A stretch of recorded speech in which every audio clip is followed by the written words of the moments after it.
My name's Kirsty. Welcome to, I think this is actually going to be the last talk for Retail Fest. So thank you for coming and sticking around. Really happy to see you all. I run a business called Rebuildagram, and I help companies in the homes and garden space to do Instagram quicker, faster, more creatively, and with less stress. And I'm really happy today that I've been asked by the Top Drawer team to come and chat with two brilliant guests here today.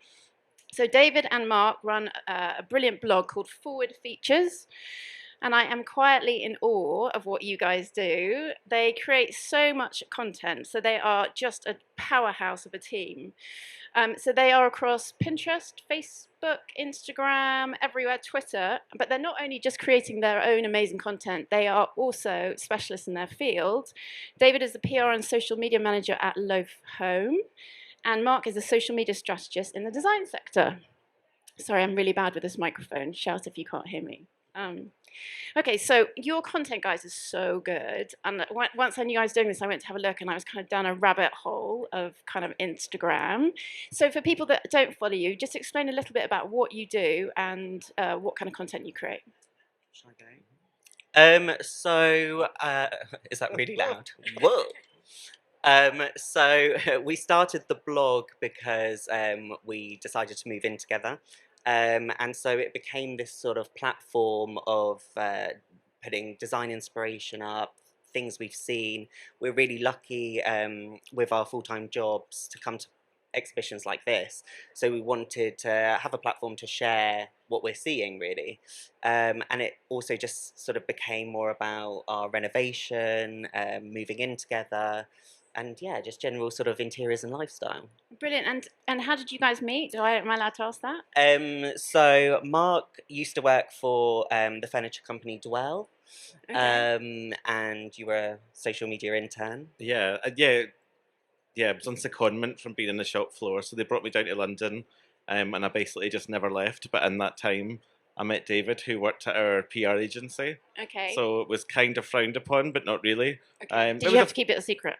No, I think it was like, we were both interning, so they didn't really care. Yeah. But it was quite cute because like it was like Dwell was like our family business, so it was like, oh, we're like, you found love, like cute, whatever. But we it was really random because I was only supposed to be here for 3 months, and then I think I sat here about 5 months later after taking on their social media back in the day when it wasn't even a thing, and just going, can I get a contract? Like, why am I still working here?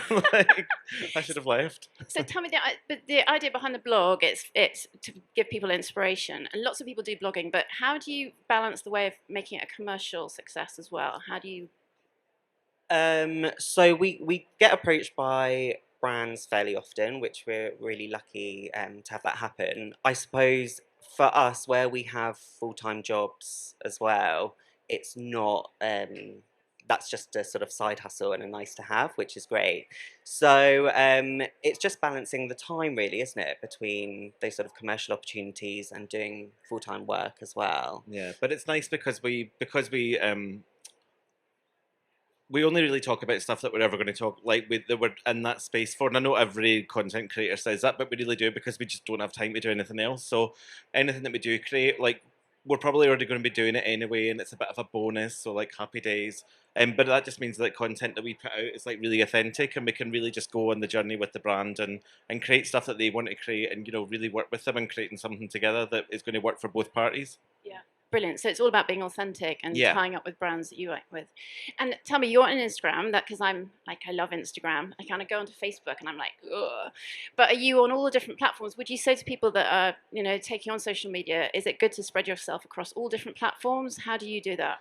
I think at the start it definitely is because you need to find your niche. Like we are across, like you said, Facebook, Pinterest, Twitter, and Instagram, and we at the start just like threw everything at everything and just seen what stuck against the wall, and then we eventually saw that we were getting a lot more traction from Instagram, so we were like, we might as well go with that. But it's all about just like finding out what works for you, and I think if you're at that position where you're just starting out, it's not the worst thing to just like try things and just see what happens. Like it's social media at the end of the day. There's like worse things happening in the world. If you put up a post that someone doesn't like no one's gonna die. So that's how we found our niche with Instagram, because we really tried to go ham with Pinterest for a while. I love Pinterest, and a lot of creators have great success on Pinterest. I think because where we both work full time in social media, it's quite time consuming, and we're like, do you know what? I actually can't be bothered.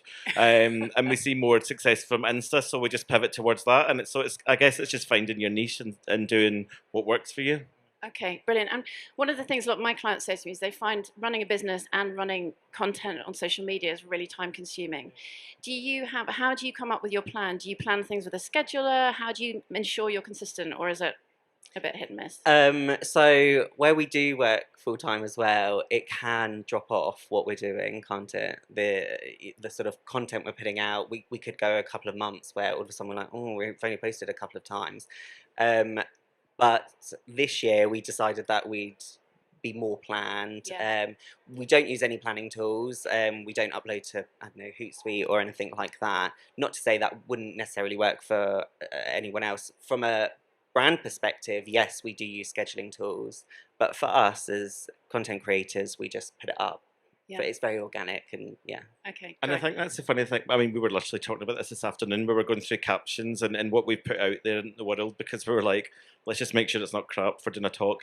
But basically, we were going through it, and you were like, the captions that we get the best engagement on are, I mean, you put the one up about, was it Easter Sunday? And it was like really honest about what we were doing because we weren't like, oh, like, everyone's like super positive. We're like, oh, we're having a bit of a rubbish day, but it's Easter, so like, let's make the most of it. And it's just that kind of bringing that our personalities through is what we see success in, basically. I think that's a really good tip because what I say to people is when they're trying to write captions, it can feel really clunky, can't it? Yeah. But sometimes if you read your caption out loud, I don't know if anybody's ever tried that. If you read it out loud, whether it actually sounds like you or you sound like a corporate voice. We've got an active ban on saying it's the good light.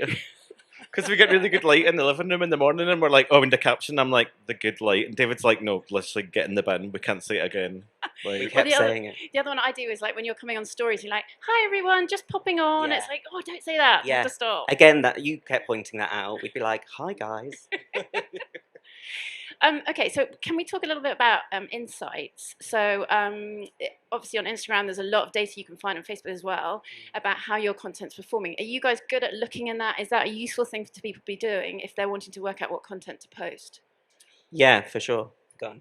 no, I was just going to say, again, where we take the learnings that we've got from our full-time jobs into that and go, right, we do this day to day, so like, why aren't we translating those learnings into what we do personally? And to be honest with you, we're not doing anything that's reinventing the wheel. We're basically going into Instagram analytics and sorting it by like top performing content. You can sort it by the most engaged, what gets you the most follows, what got the most reach. So depending on what you're looking to do, like if you're looking to get more follows or you're looking to get a bit more engagement on a specific post because it's in a calendar and you need to get a bit of love for it, look at the objective of what you're going to do and backpedal from there. So we know that if we now are going to post anything that's a close-up shot of a product or a carousel, it's not really going to work for us, so we just tend not to do that anymore. And we've got that insight from looking at what's getting the most engagement. So what kind of content gets the best engagement for you guys? Pictures of me. I'm joking. He wishes. No, absolutely not. It's actually the opposite of that. I put a picture up today and it's died. But we look at wide open shots, anything that's a wee bit more. We've got a bit breadth of what we can show. And it always works well for us, but that might not work for the same for everybody else. It's just looking at what works for you, basically. Exactly. So maybe once a month, sit down and go through your insights and work out what content's working really well for you. Yeah, definitely. And it was really interesting because during the first lockdown, we posted our shelves. We've got shelves in the living room with a lot of plants on them and things like that. And we had a different dining table at the time, which we were working from. And those images were insane at the time. It just sort of blew up, and people like Apartment Therapy put it on their platform and things like that, which was great. Someone created fan art. Somebody made a painting of it. Yeah. And we were like, oh my God, you've made it. When someone's made it was a really fan art. weird. I was like, oh, okay. But it was interesting looking at that and sort of comparing it to what's happening culturally and like in the world, and you could kind of understand why it was doing well because of the whole working from home and you know, just everything like that. So. And I think maybe you've noticed the same thing at the moment. The last month has been really difficult on Instagram, particularly. Engagement has fallen. I don't know if anybody else is finding that, but it's really a hard slog at the moment. And I think it's perhaps kind of taking a big picture and stepping back and saying things are going to go up and down, but as long as I know what content you're doing, you got a plan. Okay, I really wanted to ask you about working with brands, because I don't know if there's anybody here that's wanting to work with influencers, but I feel like you guys have got a unique perspective because you work with brands, but also you work on behalf of brands looking out to find influence. So when I was looking through your stuff, you do some. I love the stuff you were doing with lick, paint people, and also patch plants. So presumably you get approached by lots of brands. How do you choose who to work with? And when brands approach you, what are the howlers they're making, or maybe what are the good things they're doing when they're approaching you? I think it goes back to it feeling authentic. We don't want to work with anyone that doesn't feel quite right for us. Yeah, we always laugh about the first ever email we got from a brand. When we lived in a flat in Peckham, we didn't have a bath. And we got an email like, "Oh, we'd love to work with you on this bath pillow." Yeah. I'm like, there's pictures of our bathroom on Instagram. We don't have a bath. Like, why are we going to talk about a bath pillow? Also, that's really weird content. I know. I was like, nobody cares. But like, it was funny because they were offering us money, and we were like, "Oh, should we do it?" And we were like, "No, we can't." Like, it's Yeah. first one out the gate. Can't sell our souls. Let's do it, kind of thing. But I feel like that's just a really good metaphor for what we would do going forward. We would never post about something that we don't have license or a right to have an opinion on. It goes back to what we were saying earlier. Like, don't ever talk about something that you can't back up. If somebody's going to question you on it, you need to have an answer. So it's just all about staying in your play field, basically. Yeah, so because we do get approached by some brands, and we have done, especially on the blog, we've done posts in the past where um, we've put content out there, and then it sort of, on reflection, didn't feel 100% right. So we've sort of learned from that now. But with people like Lick and Patch, it was really nice because they've clearly done their research, which I think that's what's really important for brands to do. Okay, so if people are reaching out to influencers, do your research and Absolutely. Like they're clearly looking at our account and thinking, okay, well, they've moved into a new flat, so they're gonna be wanting to paint it. Or from Patch's perspective, they've got lots of plants, so that works. And so yeah, just doing the research, making sure it feels like the right audience. Yeah. okay, and so if we sort of sit with your other hat on, as obviously running all the socials at Loaf, which is amazing. So they do lots of tying up. How would you go out and look for an influencer? What would you be your criteria you'd be looking for? So again, it's a lot of research. So at Loaf, we don't use any external agency or company to look for influencers for us. We do it all in house. So me and my team will sit and we'll do just a lot of research. It's a lot of trawling through Instagram and basically pulling together a database of who we think could work really well.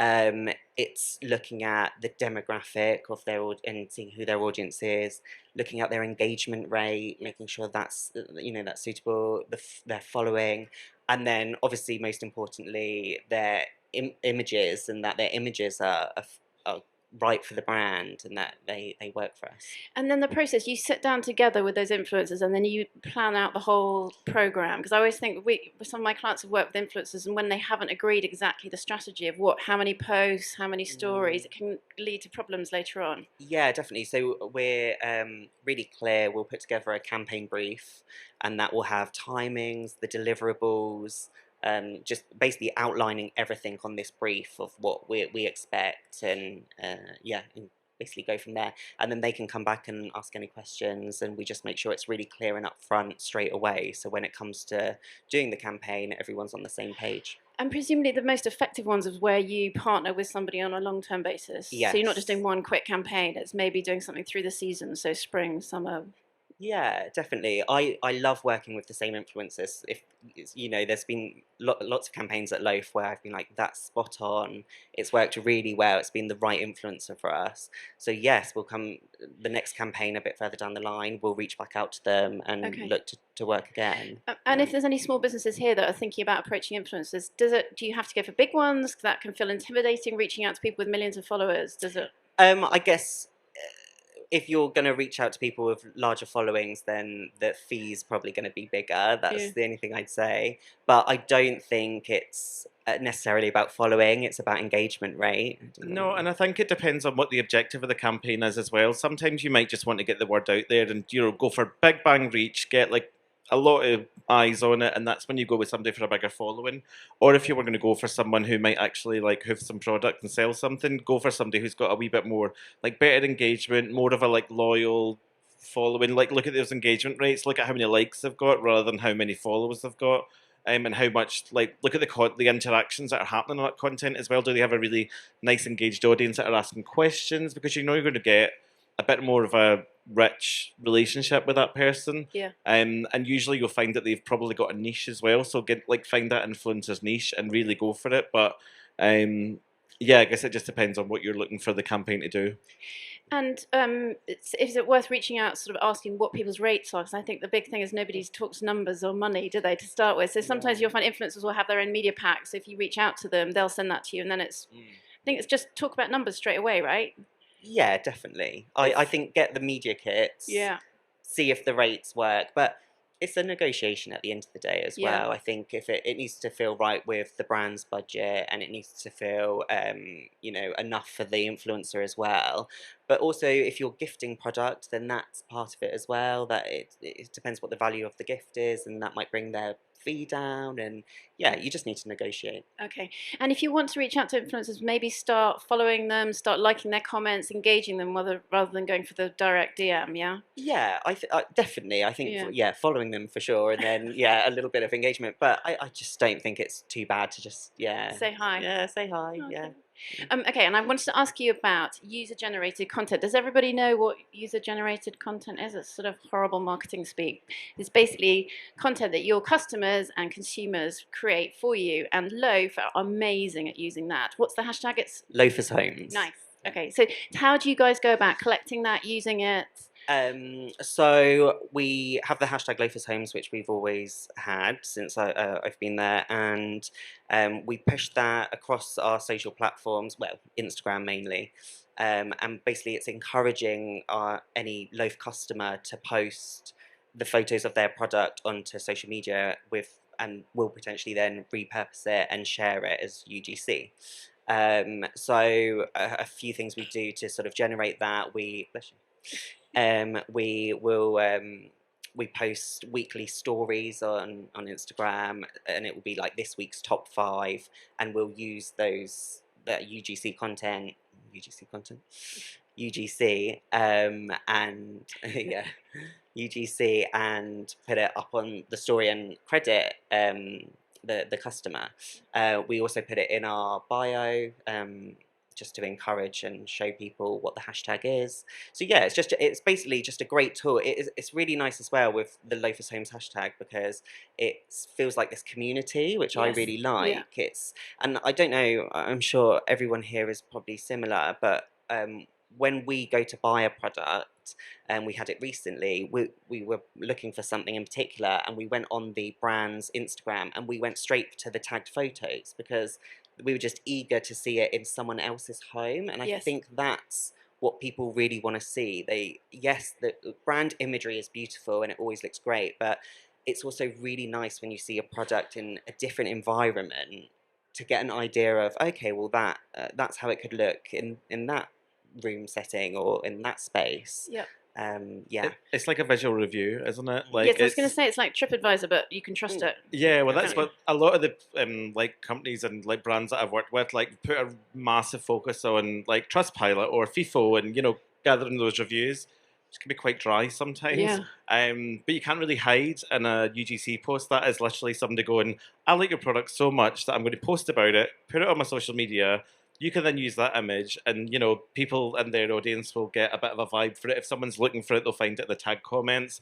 The real savvy players are putting that content on their website, because if you're browsing for the product, you're like, oh, cool, I can see it in a real life situation. So I think it's massive, and you should put as much focus into a UGC campaign as you should for trying to get Trustpilot reviews. Like a lot of brands will do follow-up emails that will be like, oh, can you review us? But it should be, can you review us, and also can you post a picture if you like it, kind of thing, because that's equally as powerful.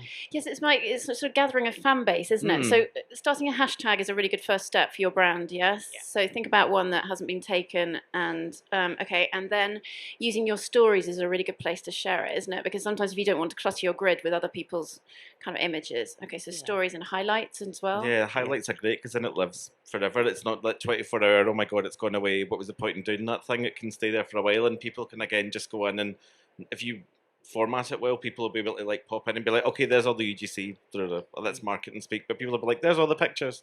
Yeah, exactly. Yeah. It's all that. Okay, brilliant.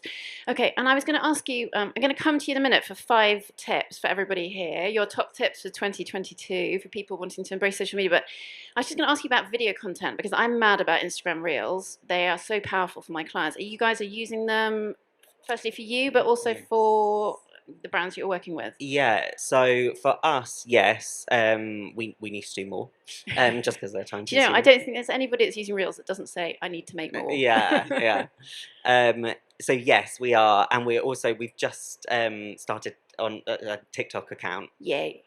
I'm coming to Um, follow you. yeah, so I don't know how that will go. But yeah, I mean, video content's so important, and apps like Instagram are really favouring that Massively. video content and pushing it. So I think that's really important. They've been quite open about it, haven't they? They've said it's no longer a Absolutely. photo sharing app, it's all about video going forward. Yeah. And because of that, from a life perspective, yes, we're trying to do it more and generate a lot more video content. That's really important for us. So. Yeah.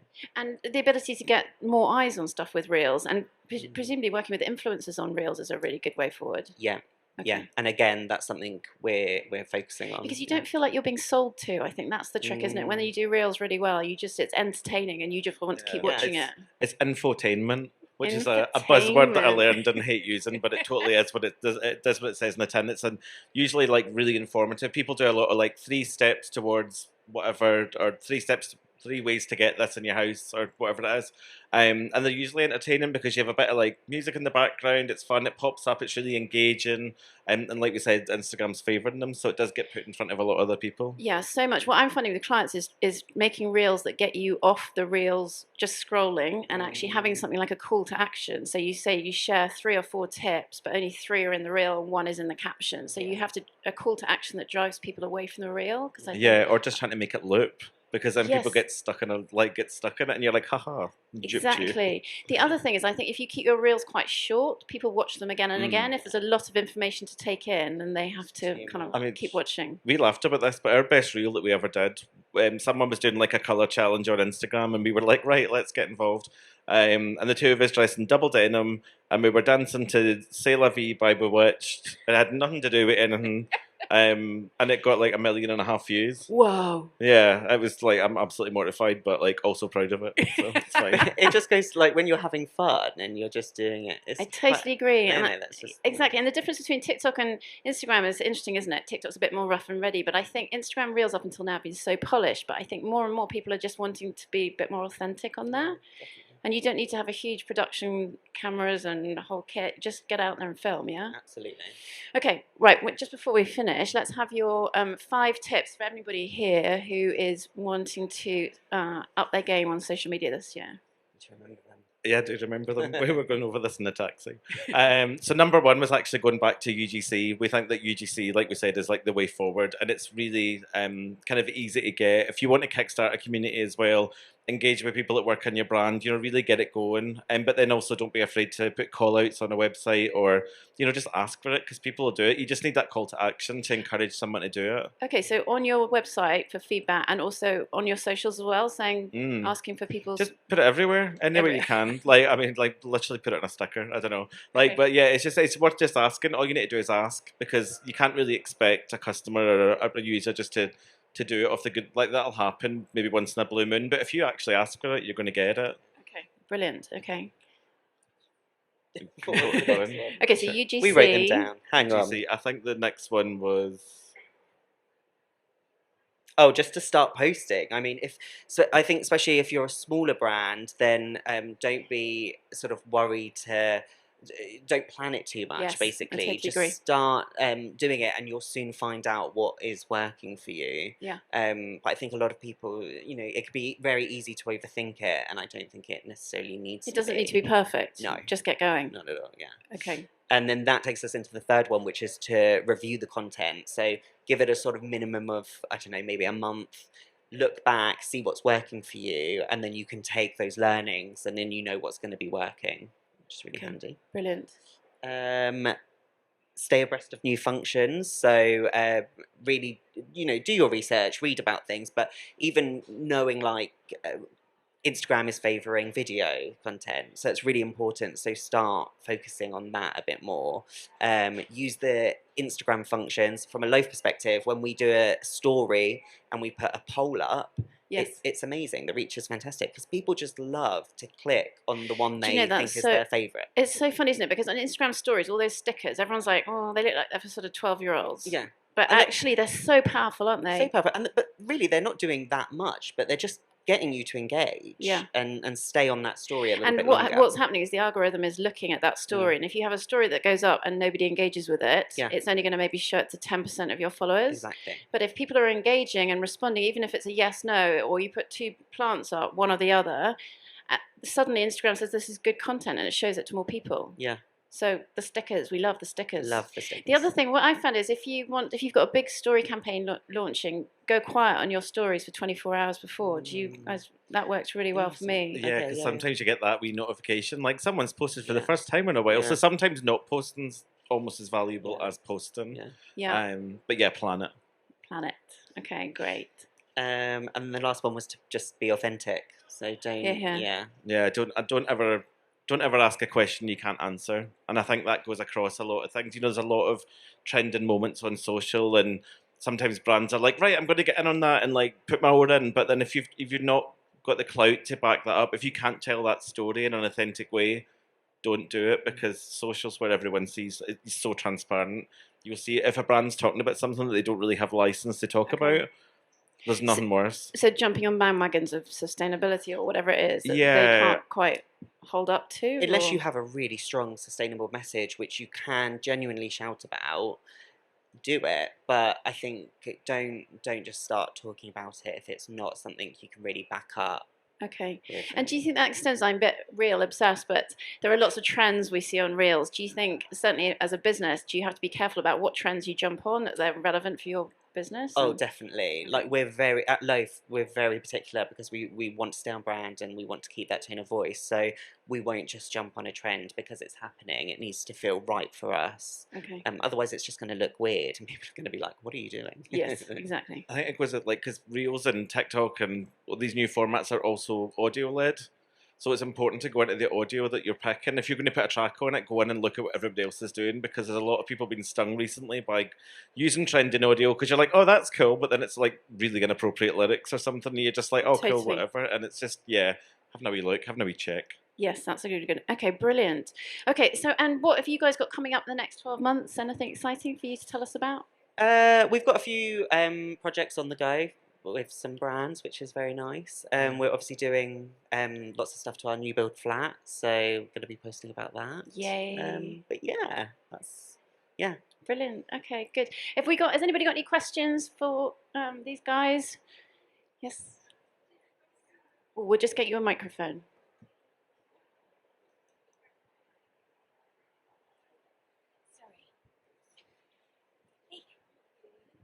Hi guys, great talk.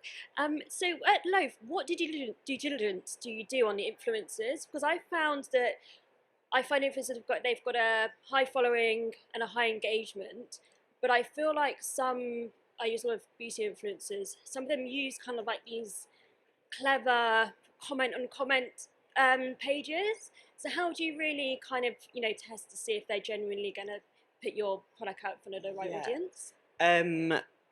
So again, it just comes down to a lot of research, really. We'll really look on what they're posting and just make sure it all feels very authentic, and that you mentioned likes and comments. For us, or for me, I really look at their comments and look to see what that community is, what they're talking about with their followers, because that's really key. Because I think when you scroll through someone's comments, it's very different seeing a lot of people just posting emojis, okay, fine. But it's those people who are really like, this is amazing, where's it from? Or, oh, yes, I completely agree, I find this. Or they're the sort of comments I'm looking for. And I think they're the sort of influencers who I'm like, oh, okay, they'll be great to work with.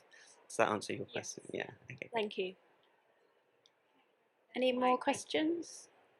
We're going to be around for the next 10 minutes. Oh, yes, brilliant. Change your mind.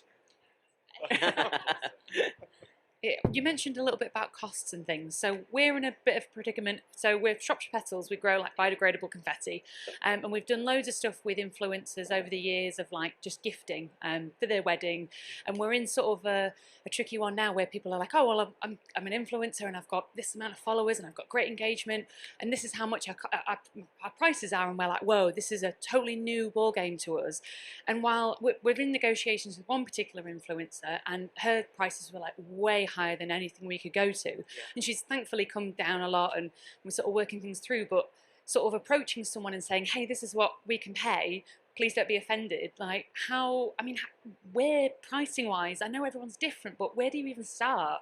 I think it's fine to be really honest with them. I think just go in and say, listen, you just say that, like, you know, I'm not, you know, don't want to offend you, but this is our budget for this. Completely understand if it's not going to work, but if it does, we'll obviously be thrilled. You could also look at changing the deliverables. I don't know what you agreed with them, but you know, say you were saying it was 2 posts and an Instagram story. Maybe it's just the Instagram story, or maybe it's just a post, and just sort of negotiate that way. But it is really hard, and it is a shame when people come back and it is a, you know, a big fee, and you're like, okay, well, it's not quite going to work. But yeah, I think it's just having that open conversation. It's also just weighing up if you feel it's going to be really beneficial for you, really, and what you're going to get out of it. And what you want to get out of it, is it, are you looking for UGC and to get the images, or are you looking more for traffic to the website? You know, it's, and what is the deliverable which will benefit you more? I think at the end of the day as well, if you go after someone and you're really honest and say, this is our budget, and they come back and they say they're offended, you don't want to work with them anyway. Yeah. Brilliant. Anybody else got anything? We're going to be around for the next 10 or 15 minutes, so if anybody's got any one-to-one questions, just come and grab us. But thank you guys for joining us. It's been brilliant. Thanks for having us. Thank you.